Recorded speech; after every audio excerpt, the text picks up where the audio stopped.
Aujourd'hui, à la clôture de nos semaines, nos sabbats d'enseignement.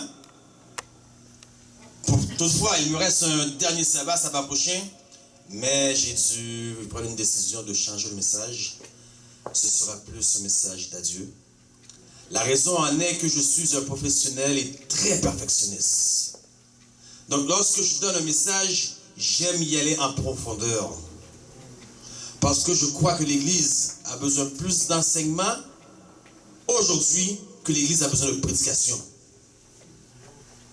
Et le message que j'ai pas eu suffisamment de sabbat pour tout développer. Donc, ça serait, le message que j'avais la semaine prochaine aurait été un message de 3 messages combinés ensemble, qui est la pluie de l'arrière-saison, le temps de détresse de Jacob et vivre sans intercesseur. Et je ne peux pas vous apporter des messages de 1 heure, constamment 1 heure, 1 heure et demie, parce qu'il y a des gens qui sont malades, qui ne sont pas en santé. Donc j'ai juste changé le message, qui va être un message plutôt d'adieu. Mais lorsque je dis adieu, vous comprenez-moi bien là. C'est parce que lorsque je pars d'église en église, lorsque je mène des séries, parfois je ne suis pas réinvité ou parfois je ne sais pas si je vais être revu, surtout lorsque je quitte le Canada, je prends un message spécifique pour encourager les membres à poursuivre dans leur course. Mais vous savez fort bien que je vais être ici avec vous. Donc, ne vous inquiétez pas là-dessus. Aujourd'hui, nous allons voir un message très important. C'est le criblage chez les adventistes du 7e jour. C'est un message très sérieux. Courbons la tête pour une courte prière. Éternel, notre Dieu, notre Père, je me place entre tes mains. Cache-moi derrière la croix. Que Jésus seul soit vu et entendu. Car si j'étais pour être vu et entendu, tous ici même, à Ebenezer même, diraient que je suis un fanatique, un extrémiste. Alors que Jésus lui-même vienne parler à son peuple. Au nom de Jésus. Amen. Amen. Je vous invite tous à ouvrir vos Bibles à Genèse 2. Genèse 2, versets 16 et 17.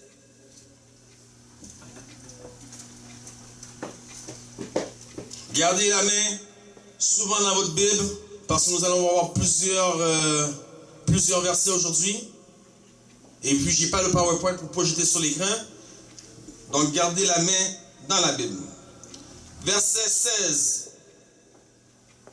L'Éternel Dieu donna cet ordre à l'homme. Tu pourras manger de tout arbre, tu pourras manger de tous les arbres du jardin, mais tu ne mangeras pas de l'arbre de la connaissance du bien et du mal, car le jour où tu en mangeras, tu mourras. Bien-aimés, les gens qui travaillent en environnement, qui travaillent dans les forêts, qui travaillent pour la nature, ils ont fait une estimation, plutôt un décompte. Ils ont calculé qu'il y avait dans ce monde 13 arbres pour un homme. On estime à 65 000 espèces d'arbres différents. Donc, honnêtement, moi, quand je lis les statistiques, quand je regarde ça, je prends toujours ça avec un grain de sel. Il dit 60 000, 65 000, peut-être qu'il n'avait en réalité 35 000. Disons 35 000 espèces d'arbres différents. Imaginez l'Éternel créer un jardin. Dans ce jardin, il y avait un seul arbre qu'il ne fallait pas toucher. Est-ce que les 35 000 ou 65 000 sortes d'arbres différents étaient présents? Je l'ignore.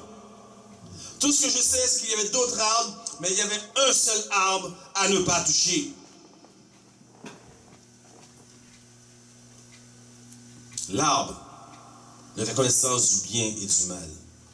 Imaginez donc comment ça aurait pu être facile.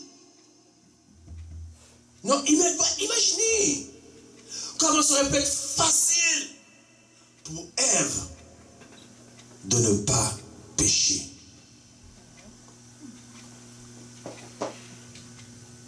Un seul arbre.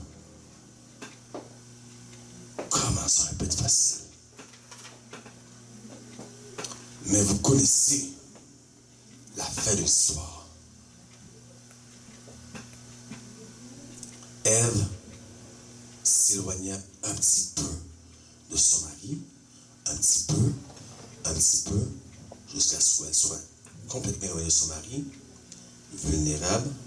C'est une leçon aussi pour les gens en couple, mais ce n'est pas mon message aujourd'hui. Vulnérable, elle vit l'arbre, elle fut tentée premièrement par les yeux,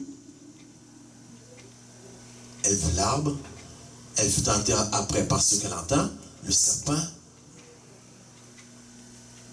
Elle fut tentée après une seconde fois par les yeux en voyant le fruit, qui était une forme de pomme de couleur or, que nous dit l'esprit de prophétie. Et finalement, elle consomma son péché. Le fait d'avoir désobéi, regardez là où nous sommes aujourd'hui. Dans le monde, regardez là où nous sommes aujourd'hui. Nous devrions tous blâmer Ève d'avoir introduit ce péché dans le monde, d'avoir même amené son mari Adam à ce péché. Mais avant d'aller blâmer Ève, regarde là quand nous ne sommes pas coupables.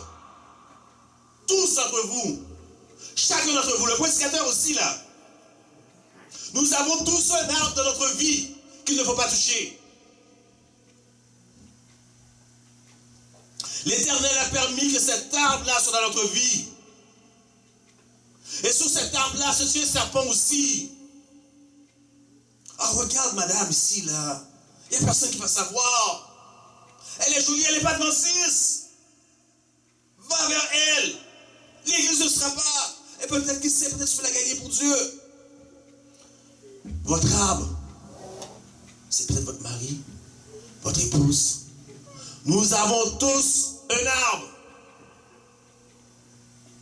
qu'il ne faut pas toucher. C'est peut-être votre travail. Parce qu'il y a des travails. Vous ne pouvez pas, vous devez être malhonnête. Vendeur d'assurance, baillementier. Vous n'avez pas le choix. Mais laissez-moi vous dire que cet arbre n'est pas le réel, le véritable objet que Dieu va utiliser à la fin des temps pour cribler son peuple. Savez-vous qu'est-ce que Dieu va utiliser pour cribler son peuple? Le sabbat. Le sabbat. Il y a des lemchita là, beaucoup de mamans derrière. Ils ont eu de l'autre côté. Ici même, il n'y a pas de désert. Les choses que j'entends parler pendant les heures du sabbat, pendant que vous dînez. Nous sommes devenus amis maintenant. Hein? Ça fait au moins 9-10 sabbat, je suis ici. Là. Nous sommes devenus amis. Je peux vous dire les choses telles qu'elles sont. Hein?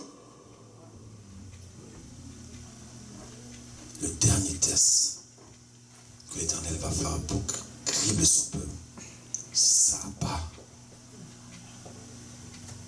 Voyez-vous, l'Éternel cria, Genèse 1, l'Éternel fit la création.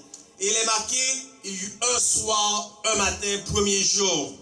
Puis, il y eut un soir, un matin, deuxième jour. Nous vivons au 7e jour. Il n'y a ni soir, ni matin. Comment se fait-il?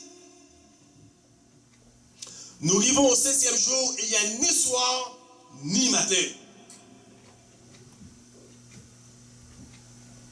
Nous arrivons au 6e jour, et il est dit, ainsi fut achevé les cieux et la terre.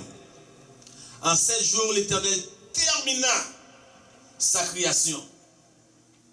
Au 7e jour, l'Éternel termina sa création. Attends, nous allons lire, parce que vous n'allez pas être là à me suivre là. Très important ce que je dis.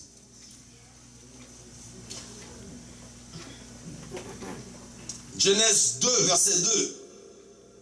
Dieu acheva au 6e jour. Écoutez bien, Dieu acheva au 6e jour son œuvre qu'il avait fait. Quand est-ce que Dieu acheva son œuvre? Au 6e jour. Mais la Bible ne cesse de nous dire, Dieu termina son œuvre en 6 jours et se reposa le 7e. Il y a un problème ici là. Dieu acheva son œuvre au 6e jour. Quel est le problème ici? La Bible ne veut pas se contredire avec elle-même. Quel est le problème ici? C'est que chaque jour de la création, Dieu a pris une journée spécifique, chaque jour de création, pour le remplir de quelque chose. La première journée, il le remplit de lumière. On peut parler de la 4e journée, il le remplit d'astres lumineux. 5e, 6e, les animaux, l'homme. Mais Dieu créa un jour. Il le remplit, le 6e jour, il le remplit de quoi? De lui-même. Vous comprenez, lorsque nous dit la création est arrêtée en 6 jours, mais Dieu créa un jour spécial. Le 7e, il le remplit de lui-même. Et c'est de lui-même et en sa présence que nous trouvons ce repos.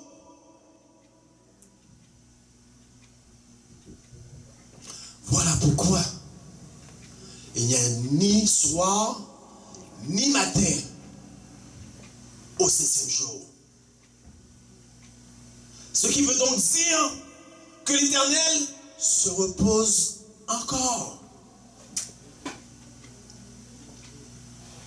Est-ce que l'Éternel se repose encore? Ou non? Prenez le contexte de la création.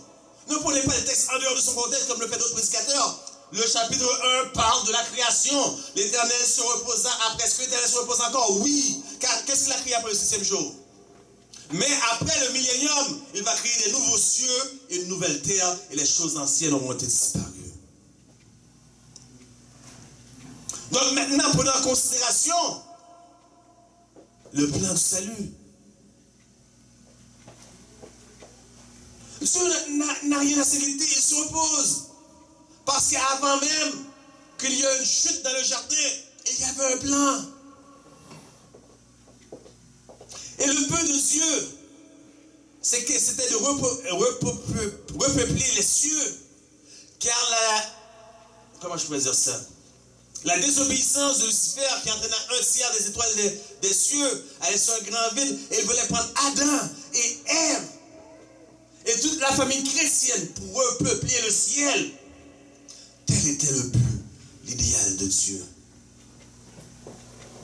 Mais pour cela, il devait y avoir un test d'obéissance.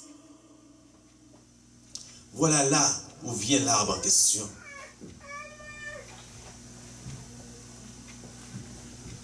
Donc, avant la chute d'Adam et Ève, il y avait déjà un plan. Le plan de la rédemption était déjà formé. Et lorsque Adam et Ève chuta, c'est là que le plan était devenu en fonction. Alors, Jésus rentra en conseil avec le Père. À 3 reprises, la dernière reprise, il y eut tellement un silence prolongé. Vous savez, Dieu aurait pu dire, Jésus, tu vas aller en bas, tu vas souffrir, on va te faire du mal, moi aussi je vais avoir mal. Mais c'est pas grave. Après ça, tu vas te ressusciter, tu vas revenir au ciel, tout va être comme avant. C'est le plan qui était établi avant que la création du monde soit formée. Voilà ce que Dieu aurait pu dire. Mais ça ne s'est pas fait ainsi. Patriarche et prophète nous dit, c'était avec une lutte. Ce n'était pas sans lutte que le Père accepta d'envoyer Jésus.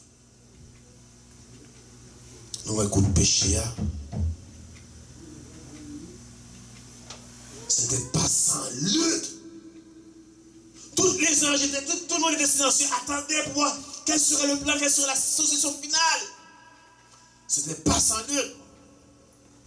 Alors lorsqu'on parle de sabbat, on parle de repos complet. Lorsque Dieu vous invite à entrer dans son repos, on parle de repos complet. On se repose de nos œuvres. Et nous utilisons plus les œuvres de la chair pour notre sanctification. Ça veut dire les œuvres de nos mains, pas de la chair, je veux dire de nos mains, pour nous sanctifier, plutôt que de laisser Dieu faire la sanctification pour nous. Personne va être justifié par les œuvres de la loi. par ses propres forces. C'est Jésus lui-même qui fait le travail, qui transforme. C'est Christ en vous, l'espérance de gloire. Maintenant, je vais être court. Vous voulez savoir quels sont les gens qui vont être criblés. La liste est longue. Il y a une liste de plus de 17 personnes, 17 groupes de personnes qui vont spécifiques, qui vont être criblés.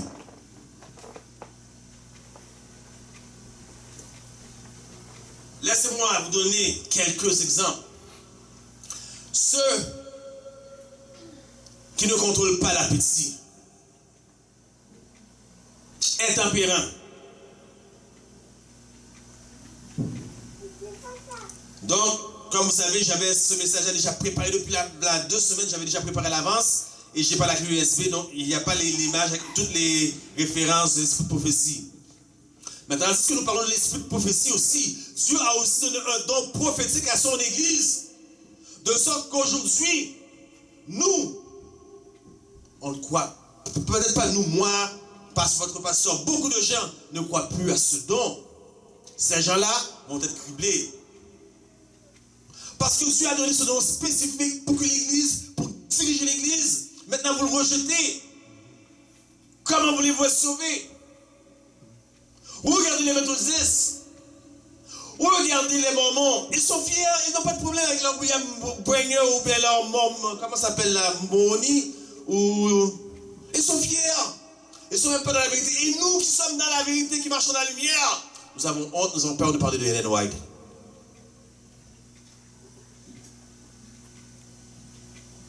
Même les pasteurs. Et puis lorsqu'on parle de Ellen White, ou l'esprit de prophétie, on choisit, on pick and choose. On pick and choose ce qui fait notre affaire.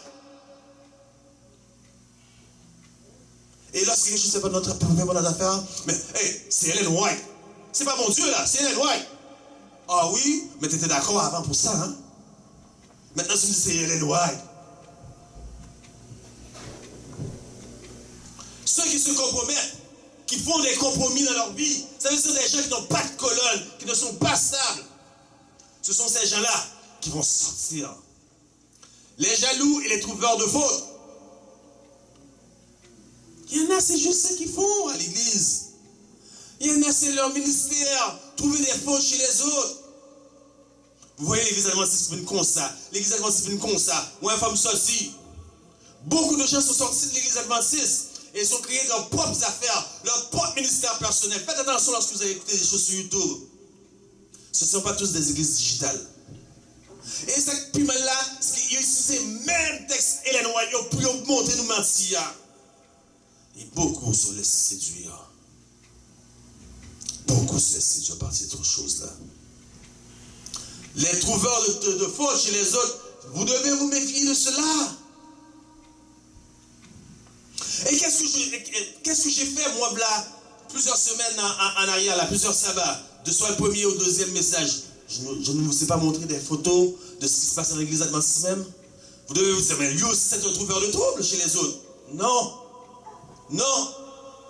Pas venir se regarder des troubles qu'a fait dans l'église noire, qu'a fait dans l'autre frère. Non, c'est pas vrai, mais sa Bible a dit. Ésaïe 58. Crie à plein gosier, ne te retiens pas, élève ta voix comme une trompette et annonce à mon peuple ses iniquités. C'est pas de d'empêcher l'église là. Regardez.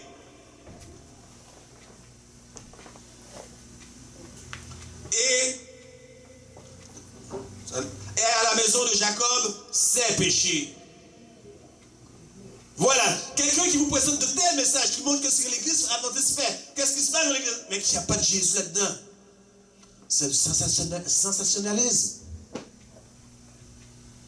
Tout ça fait, il se met à l'église adventiste, mais l'église adventiste, regarde l'église adventiste, la vie sale. C'est du sensationnalisme. On vous montre des choses que vous ne savez pas au courant avant. Mais dans quel but? Est-ce le but de vous préparer? Dans quel but? Il n'y a pas d'évangile dans ce qu'ils vous disent. C'est des prophètes de malheur. Tous ces gens-là, l'esprit professeur a dit, il y a pour cribler. Ça qui est l'amour du monde. Ça, c'est grave, hein? Regardez votre bateau. Votre roi Nabago, cette grosse maison mobile, qui coûte presque $250 000 ou 250 000. Vous avez travaillé toute votre vie pour payer ça. Vous êtes fiers. Demain, vers la loi du dimanche. J'entends travailler du Koubaï, ça. Bakaki de là, non? Vous voyez l'amour du monde? L'amour du monde est en nous. Et nous avons apporté cet amour au sein de l'église même. Au sein de l'église même. Pour qui ça? Parce que nous t'es quoi? Nous t'es qu'à gagner jeunes. Je connais une église. Les gens vont à l'église en jeans, pantalon. Les dames sont plus décorées que ça s'appelle Noël.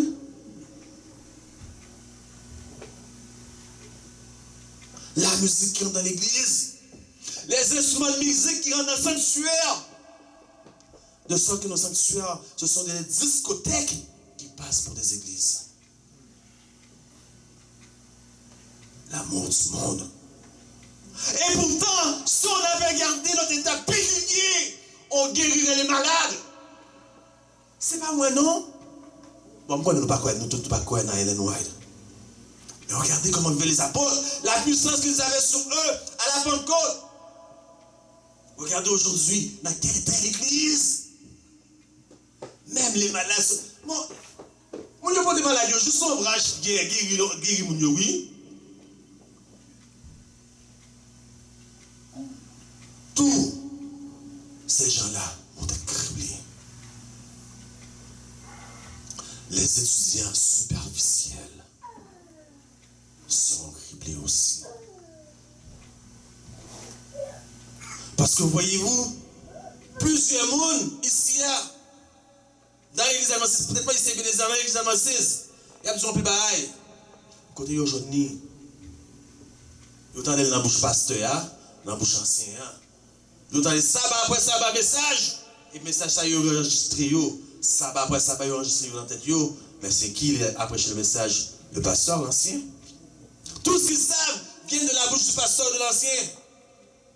Combien se lève à 4h30 ce matin pour faire une heure de prière et après ouvre la Bible et dire Dieu, parle-moi, enseigne-moi. Combien le fait? Et je peux vous dire, c'est la meilleure heure. Juste avant le lever du jour, alors c'est la meilleure heure. Votre esprit est vrai, vous avez bien dormi, Dieu vous parle et vous pouvez utiliser la parole de Dieu. Combien le fait? Vous étudiez le questionnaire du sabbat. Écoutez, non, n'allez pas inventer des choses, ne me prenez pas hors contexte. Mais si mon qui écrit, qui fait une leçon, fait une erreur, nous tous étudions erreur. Et laissez-moi vous dire, dans le questionnaire de l'école sabbat même, où est-ce que l'éditeur en chef écrit Fred Goldstein? Plein de noms. Et lorsque vous regardez ces noms-là, des citations, des hauts membres placés, dirigés du clergé catholique. Dans l'école du sabbat, nous, oui. Dans le message, nous, oui. Et vous ne voyez que du feu. Vous continuez à étudier fidèlement ce que d'autres ont fait. Vous étudiez les erreurs des autres. Paul, à sa conversion, il n'est pas monté à Jérusalem, non? Vers les 12 ans, Paul fut enseigné directement par le Saint-Esprit. Alors, quand on regarde ce monde, on a tout criblé. Et l'importance de ne pas être un étudiant superficiel, l'importance de ça se trouve dans Apocalypse 7. Apocalypse 7, laissez-moi lire pour vous. Apocalypse 7, verset 1 à 3.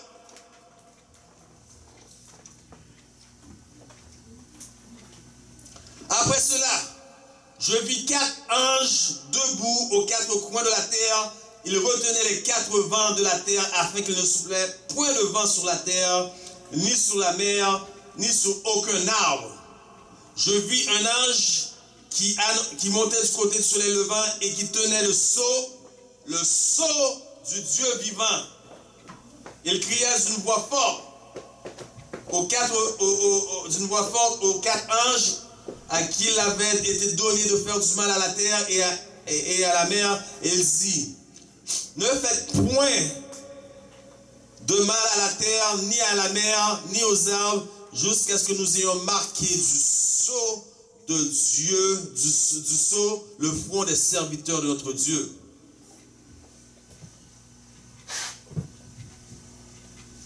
Voyez-vous l'importance de ne pas être un étudiant superficiel qui prend toute leur nourriture de la bouche d'un autre? Parce que le sceau dont on parle ici, le sceau du Dieu vivant, c'est l'œuvre du Saint-Esprit dans votre cœur, dans votre vie, qui vous permet de garder le sabbat comme il se doit, premièrement. Mais le sceau dont on parle ici est scellé. Vous êtes scellés. C'est scellé dans la parole, dans la vérité. Tellement, il y a une tempête dans ce texte-là. Il y a une tempête. Vous êtes tellement scellés, enracinés, que rien ne peut vous bouger.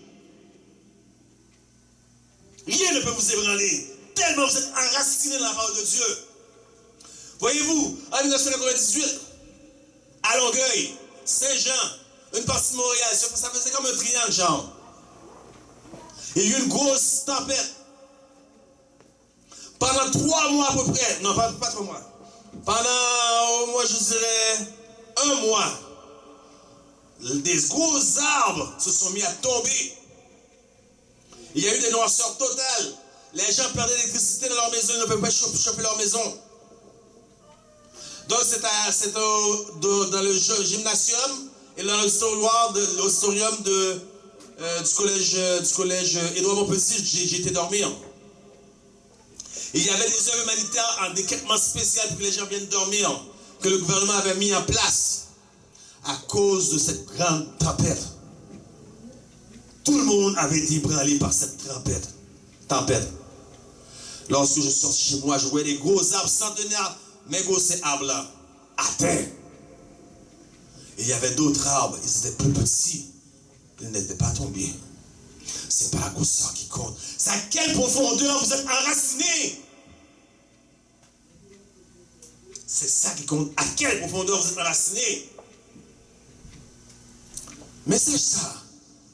C'est tellement difficile que vous êtes extrémistes ou fanatiques. Laissez-moi vous donner un exemple. Moi, ne m'invitez pas à la plage. Voilà l'exemple parce que vous allez dire, mais lui c'est un fanatique, lui c'est un extrémiste. Ne m'invitez pas à la plage. Il y a beaucoup d'adventistes qui font des sorties à la plage. Vous savez pourquoi? Si demain matin, ou en sortant d'ici, lorsque vous êtes amené à l'église, vous voyez une femme sous Saint-Gauche, culotte, à prendre un dépanneur. Qu'est-ce qui va arriver? Le commerçant va appeler la police. Indécence publique. Va toi au dépanneur à côté avec juste ton slip. On va appeler la police pour toi. Indécence publique. Mais pourquoi ça, si nous avons voté qu'il y a de l'eau, il vient légal? Hein? Pourquoi ça? C'est légal, on a dit extrémiste. Mais l'église a été tellement visée qu'il y a des gens qui ont casse-porté, il y a sorti.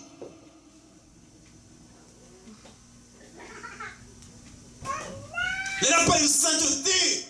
C'est sainteté. Le mot le dit, sainteté, c'est sainteté. C'est pas un petit peu. C'est tout ou rien avec Dieu.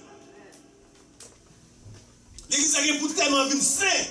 Et quand c'est des muscles qui sont entrés, nous allons des muscles qui sont sortis depuis Concile du Vatican II. Et vous ne savez pas que les briquets les arbres, c'est avec la musique que les gens se sont prosternés devant les briquets les arbres. La musique devant sa statue. Oh, puis une musique à rentrer. Tout le monde est fanatique. Ça fait peur, non?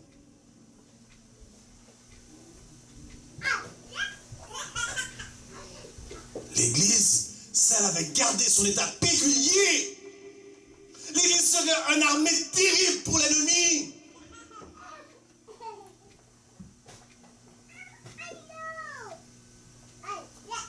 Mais le sabbat est notre arbre. C'est notre arbre, le sabbat. Nous avons tous un arbre qu'il ne faut pas toucher. Et Dieu a voulu placer cet arbre comme exemple d'obéissance à la fin des temps. Va-t-on respecter le sabbat ou ne va-t-on pas l'accepter? Parce que tout ce qui se passe aujourd'hui dans le milieu adventiste, ce n'est que du déjà vu. Abomination, femme pasteur, ok, femme pasteur, il n'y avait pas ça avant. Abomination sur abomination, musique, tout ce qui se passe présentement, c'est du déjà vu. Dieu nous a accueillis un jour, il nous invite à rentrer dans son repos. Ça veut dire que lorsque nous rentrons dans son repos, nous acceptons ce que Jésus a fait pour nous, la justification par la foi. J'ai prêché sur ça le deuxième ou troisième message là. Vivre sans péché, est-ce possible? Oui, c'est possible, mais ce n'est pas nous qui va le faire. La justification par la foi. Et le manger. Hein? Et le manger. Daniel 8, 14. 2300 soirs et matin et le sanctuaire sera purifié. Vous savez que lorsque Dieu approuvait le ministère du grand prêtre une fois par année, c'est toute la gloire, le sanctuaire qui n'a glorie de Dieu qui remplissait toute la gloire tellement que le ministère dans le grand prêtre dans le temple devait sortir, ne devait pas supporter cette gloire-là. C'est nous ce temple-là, Dieu veut éclater son Shekinah glory en nous. Dieu pose la question, combien d'entre vous ont commencé ceux qui ont vu la semaine dernière? Ne levez pas votre main, levez juste votre conscience.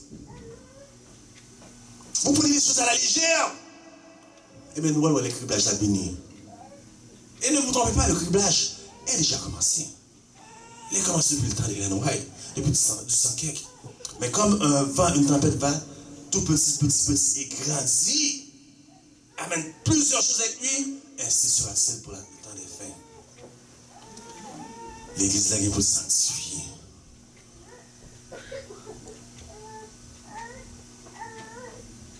C'est sérieux, le criblage. Chacun de nous a un arbre.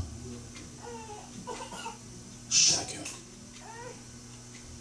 Peut-être votre arbre s'appelle Marie-Claude. Peut-être votre arbre s'appelle Yvon. Peut-être votre arbre s'appelle l'argent. Peut-être votre arbre s'appelle, je ne sais pas, pornographie, ordinateur, Facebook. Nous avons tous un arbre. Et laissez-moi vous dire que ceux qui ne vont pas avoir la victoire sur cet arbre-là, l'Esprit du prophète a dit, ou pas sceller. Voyez-vous l'importance de la sanctification, la sainteté ou pas sceller? Parce que pour sceller, vous devez avoir victoire sur tout. Quel est votre entendez? Sur tout péché.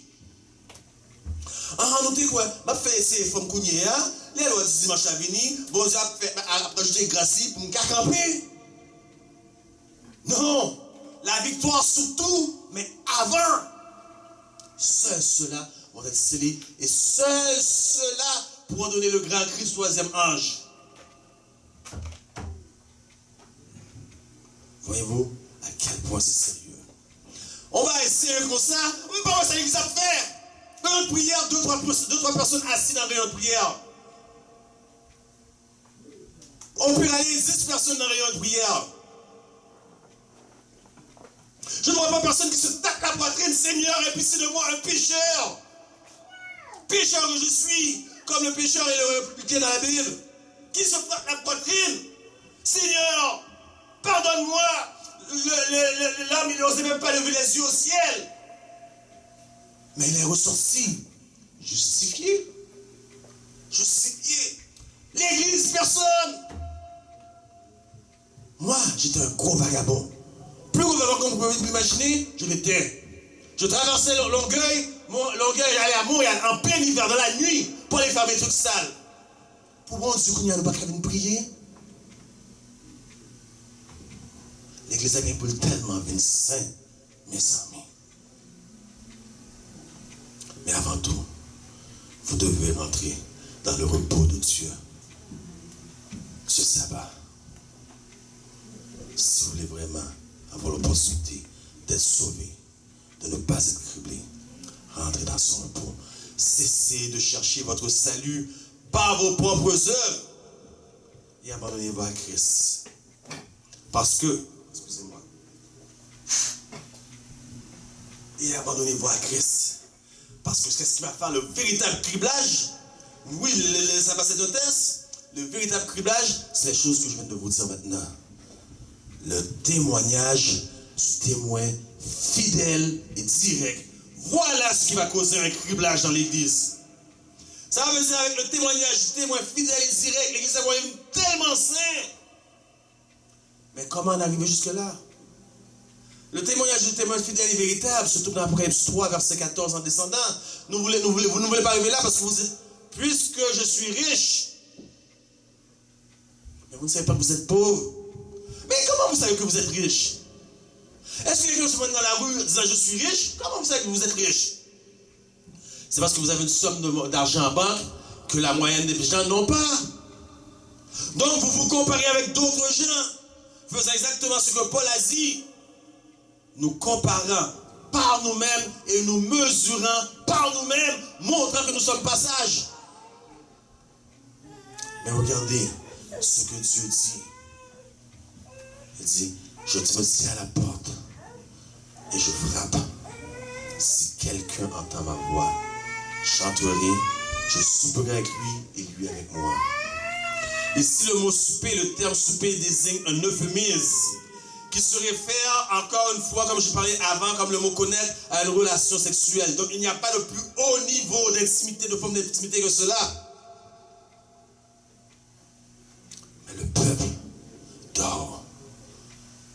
Et regardez ce qui est arrivé à une des copines. Je dis une des copines de Salomon parce qu'il avait plusieurs femmes et maîtresses. Une de ses copines. Parce que dans toutes ces femmes-là, il avait une préférée. Salomon avait une préférée. Et Salomon, c'est le disciple de Christ dans le lien de Apocalypse 3, 14 à 21. C'est un disciple de Christ. Regardez, cantique des cantiques. Vous allez voir que si nous parlons la bouche Jésus, pour faire travail là dans nous-mêmes, pour sanctifier nous, nous devons sanctifier. L'écriblage a fini à arriver net. Nous sommes là toujours. Nous sommes là. La chose de dehors. Regardez. Cantique des cantiques, chapitre 5. Et j'arrête après ça parce que comme je sais que c'est pas bon prêcher trop longtemps. Cantique des cantiques, chapitre 5.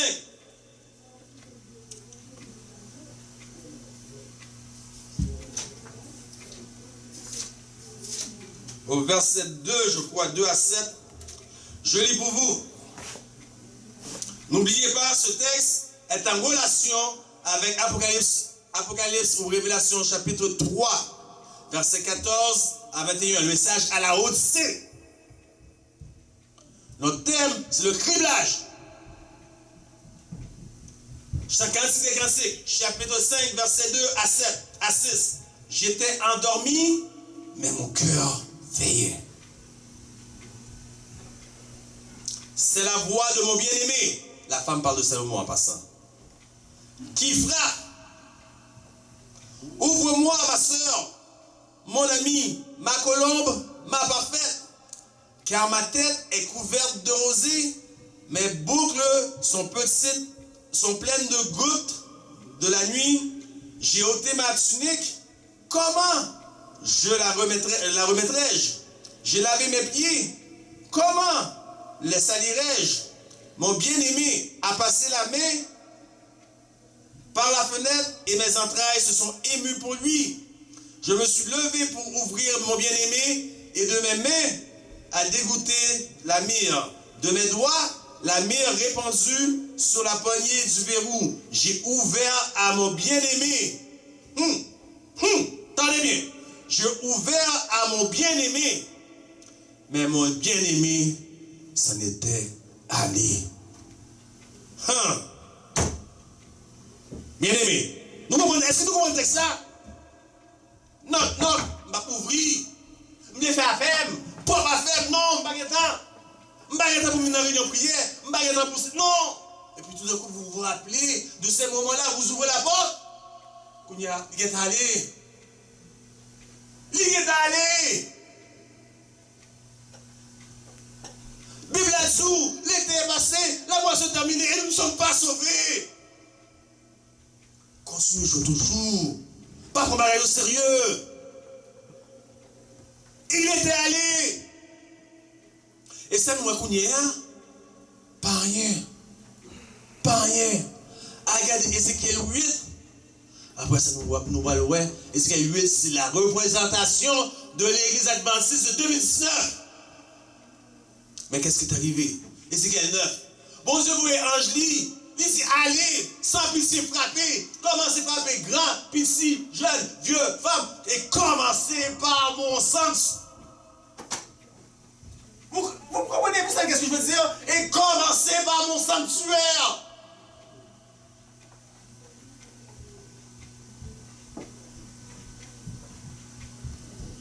Que la paix et la grâce de Dieu nous aident à comprendre le sérieux du temps que nous vivons aujourd'hui. Amen.